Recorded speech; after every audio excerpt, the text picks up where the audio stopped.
If I can say that again, he is the Lord Dr. Michael Hastings of Scarisbrick, CBE. Allow, please, let us give him a very big welcome as Kenya comes to deliver the keynote address. Thank you.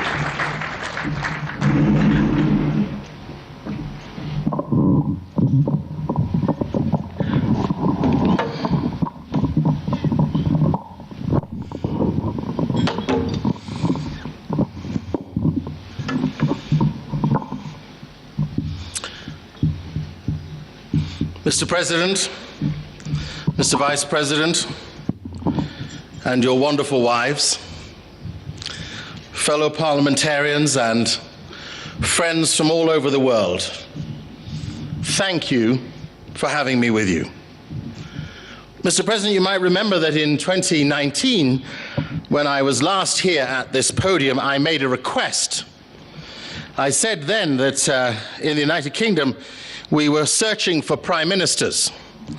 We couldn't find one, and the battles worked their way out. I have another request this time, which is we now have too many formers, and we'd like to send you some.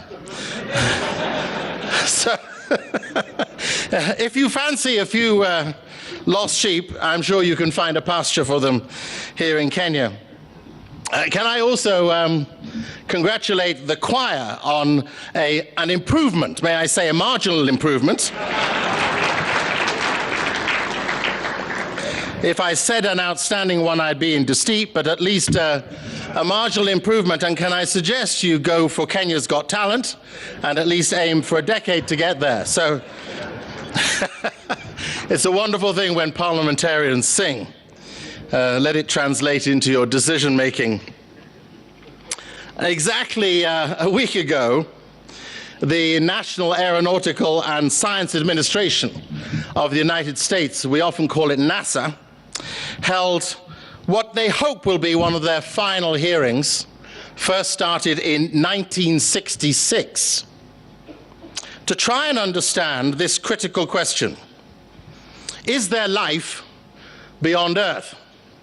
In fact, the last president, if I may mention Donald Trump, actually signed in 2020 a COVID relief bill, which included a paragraph in the bill, and I read exactly from it, a provision requiring US intelligence agencies to deliver an unclassified report on UFOs within 180 days, in the middle of a COVID bill. America has been besotted with this question of whether there is somebody out there who might be staring at us, and if they are they on their way? Who is it sending these crafts, of which there are 144 unexplained appearances since 1966? And NASA had its grand estate of scientists gathered last week, Wednesday, and they proclaimed on the issues. They left the question open: is anybody out there?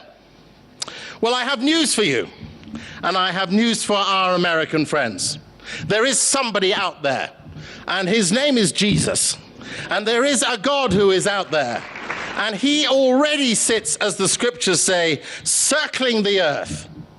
The heavens declare the glory of God, says the psalmist. Space itself speaks his story.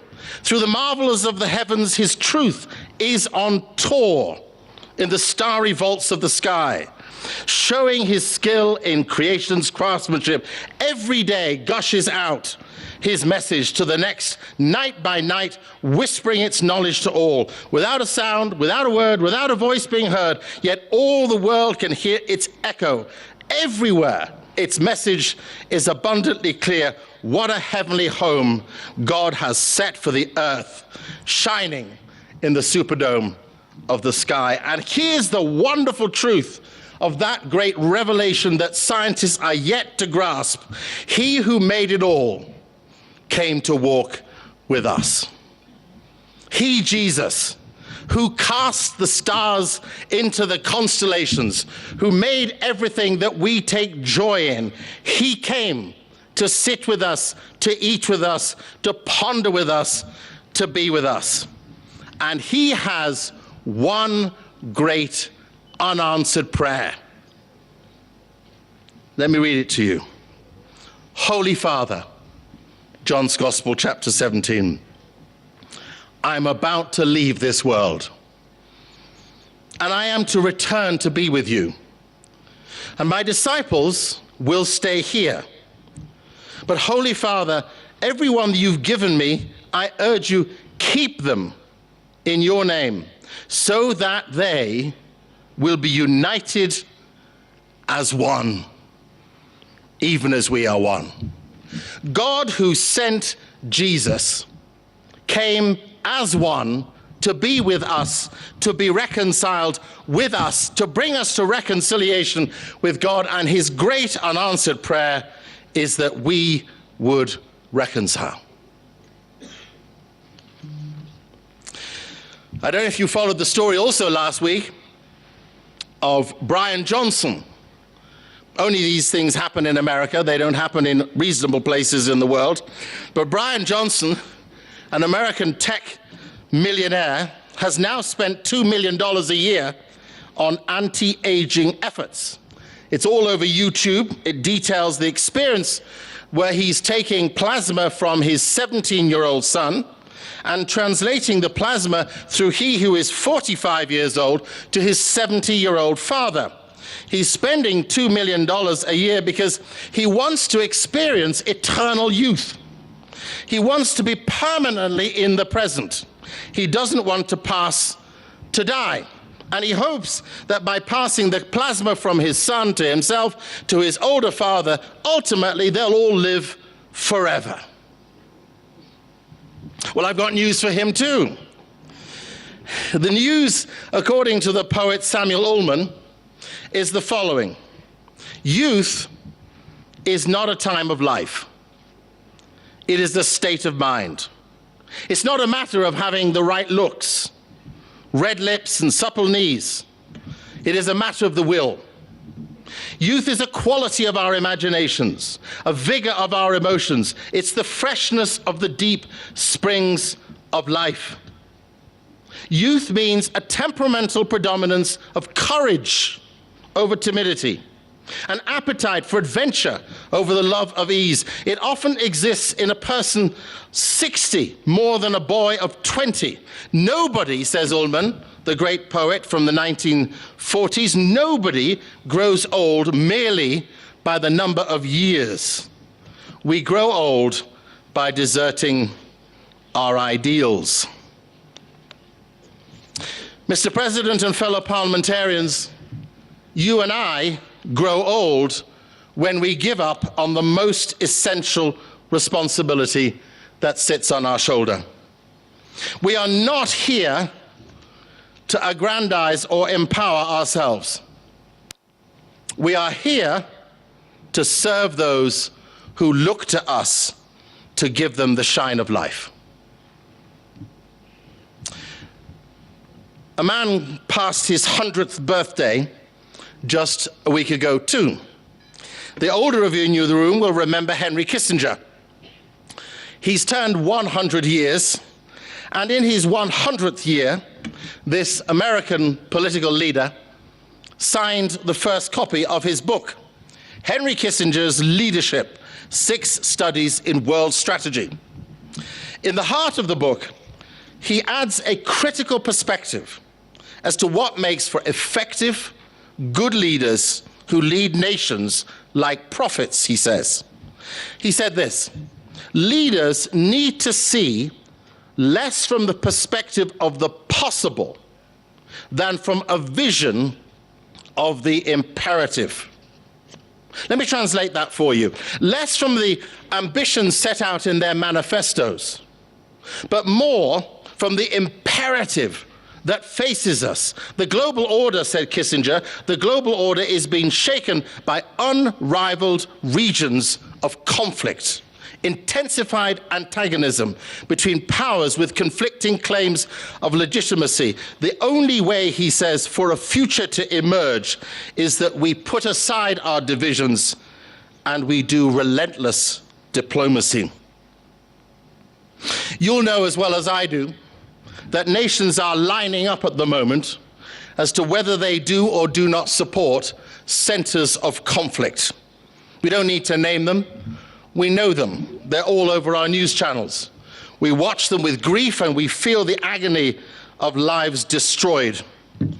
Well, it wasn't that long ago, 1955, when 29 nations gathered in Indonesia.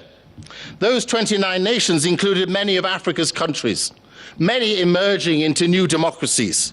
And at those 29 nations, there was a great debate as to whether or not Africa's countries face east or west. To whom do you look as the future emerges? Well, probably the smartest voice that was found to be gathered at that time was Kwame Nkrumah, soon to be Prime Minister of Ghana. And he rallied all of those present with the slogan, "Neither east nor west, we face forward." Neither east nor west, we face forward. For all of us, the big challenge of the facing forward future is the final F, forgiveness. Forgiveness.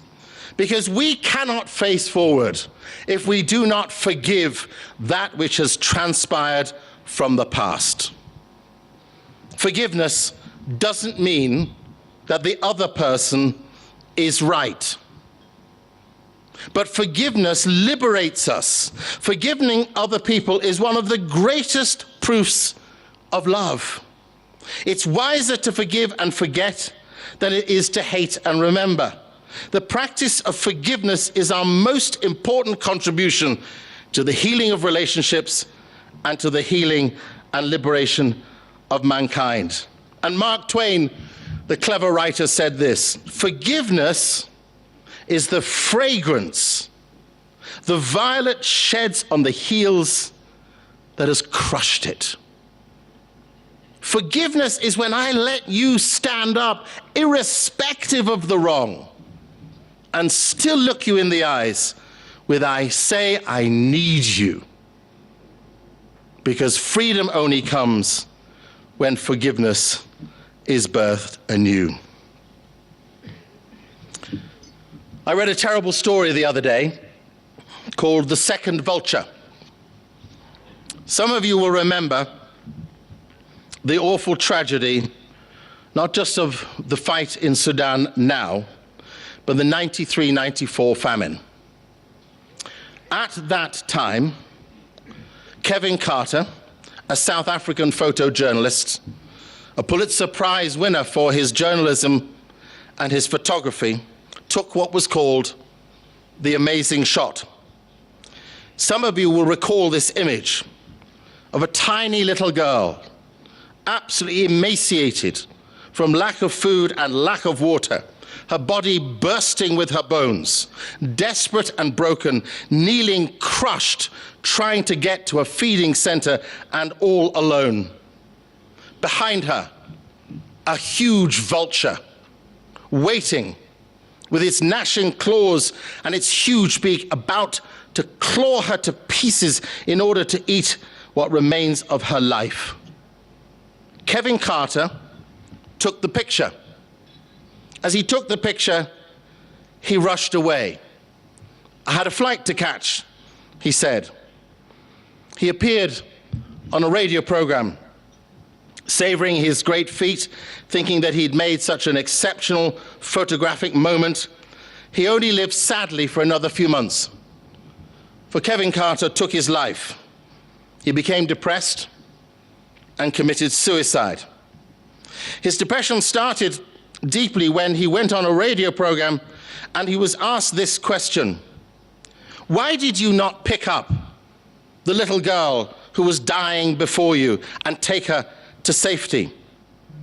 His answer was, "I didn't wait to find out what happened after the shot. I had a flight to catch." And the caller replied, "I put it to you, Mr. Carter, that there were two vultures on that day, and one had a camera." How easy it is for you and I to observe the tragedies we witness, to simply see them as the events of others' responsibility, to determine that actually, as we live, we didn't do it, so we're not responsible. But I have news for you too. You and I are responsible. We are responsible for those who suffer and struggle, who cannot find their way to freedom because we may be holding back that critical key of forgiveness and renewal. For he who threw the stars into the skies and pleaded with his Father before he returned again that we would be one, reconciled to one another in forgiveness, facing those we perceive to be our enemies, willing to put aside what we think of as our positions, laying down as he did the grandeur of our estate, and facing those we utterly dislike for the sake of our people, for the sake of our communities, for the sake of our nations, for the sake of our world, gathering together so that we may make peace a chance. The Roman philosopher Seneca, writing 400 years before Jesus, said, "No man is more unhappy than he who never faces adversity, for he's not permitted to prove himself."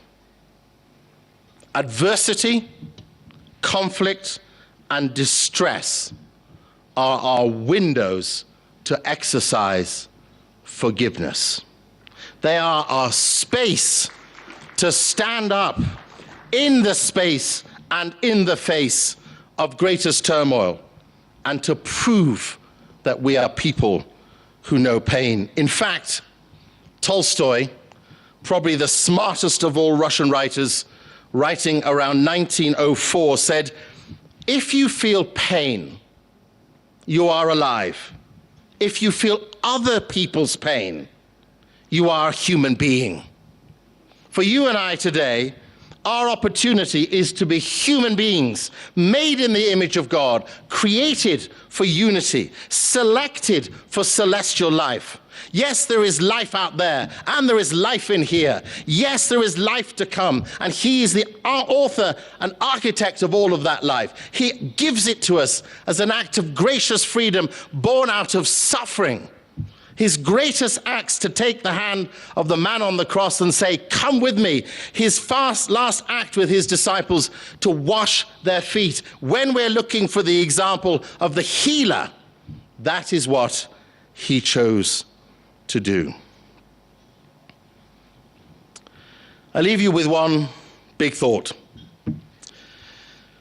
I had a look this morning at the World Economic Forum's 10 most significant risks the world is facing. Risks for now, risks for 10 years. It won't surprise you that top of the list is a living crisis, the cost of just getting by, followed by natural disasters, governance questions, climate change, and then number 5, the erosion of social cohesion and societal polarization. Never before, with so much available to us, never before with so much freedom that is possible, never before with so much given to us in resources and technology and potential and opportunity, with freedoms galore, have we been more divided. So for us, our task ahead is a simple one: to grab the hand of he or she who makes me uncomfortable and to find the peace of Jesus in the heart of their future. Albert Einstein said the world will not be destroyed by those who do evil, but by those who watch them without doing anything. Come on the journey. Let's reconcile.